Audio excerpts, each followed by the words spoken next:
After a man has far more money than he possibly can spend for pleasures, what is left to excite him? For those with the ruling class mentality, the answer is power, raw power over other human beings. Money can buy such power only to a point. Beyond that, politics is the sport, and world politics is the ultimate game.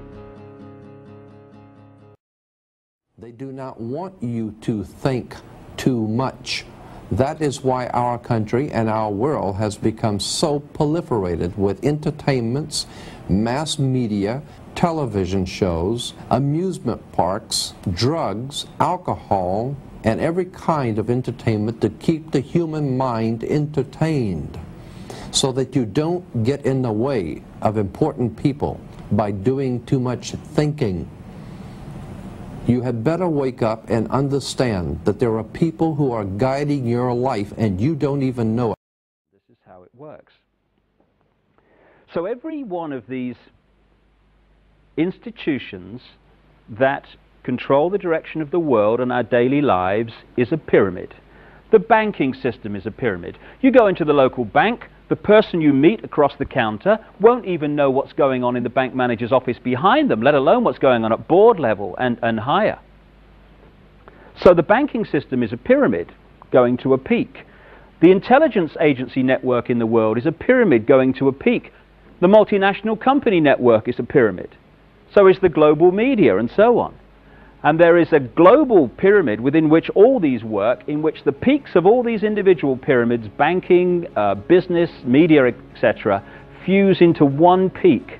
And up there, it's speculated by many people, there perhaps may be no more than 13 families, 13 people at the peak, pervading down through these different levels the same basic policy, which is pushing the world towards more and more centralization of power.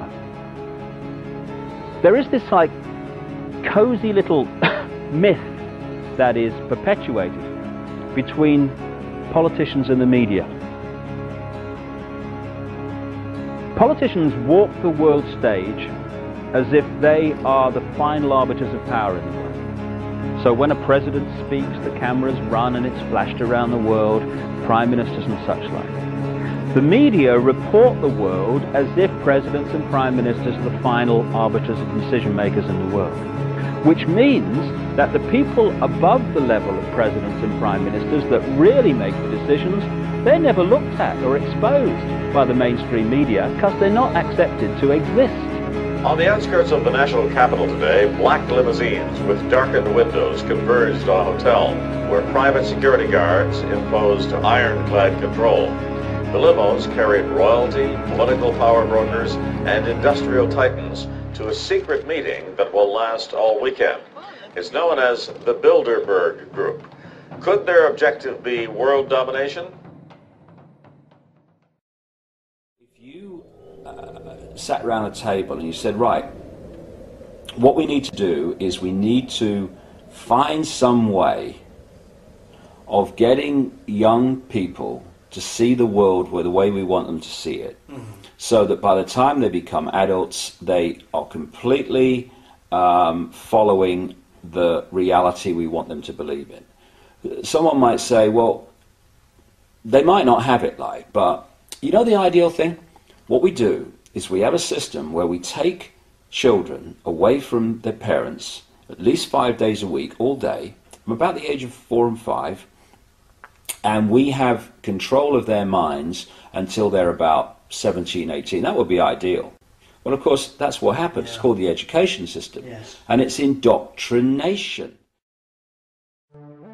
This is going to be a public relations, trust your government and your health officials public campaign.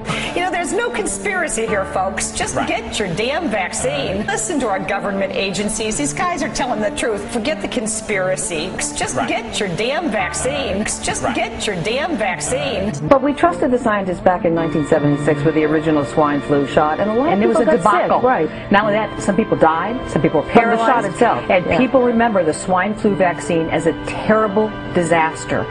Remember the swine flu scare of 1976?